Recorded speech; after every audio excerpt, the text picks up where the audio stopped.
کچە جوانەکانی ئەربعینیا دنیایان سەرقاڵ کردووە. یادی ئیمام حوسێن یان یادی سیغە و متعە و دۆزینەوەی کچی جوان.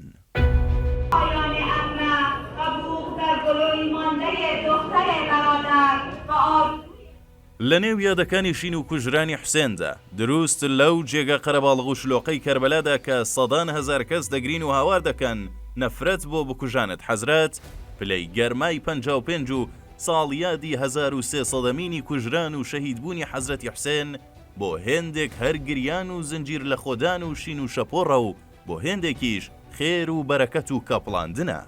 گەڕان بە دوای ژنی جوان، سیغە، متعە و دۆزینەوەی ژنی دووەم و سێەم نووسینگەکانی مارەبڕینی پڕ کردووە لە زیارەتکارانی شیعە.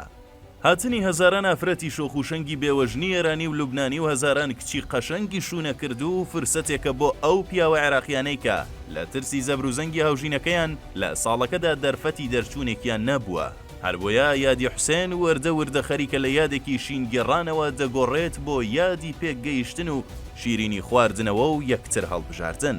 ئاژانسی ڕۆیتەرز ڕاپۆرتێکی بنکۆڵکاری وردی لەسەر ئەم پرسە ساز کردووە دەڵێت ساڵانە و لەم کاتانەدا کە ملیۆنان زیارەتکار کە زۆربەیان ژن و کچن ڕوودەکەنە کەربەلا. نووسینگەکانی مارەیی، سیغە و متعە پڕکارترین ڕۆژەکانی ساڵیان بەڕێ دەکەن و پەیتا ئەو ژن و پیاوانە ڕووی تێدەکەن کە ماوەی ژن و مێردایەتیەکەیان تەنها ئەو هەفتەیە یادی عاشورایە و دواتر بە کۆتایی هاتنی یادەکە هەر یەکە و بۆ ماڵ و وڵاتی خۆی.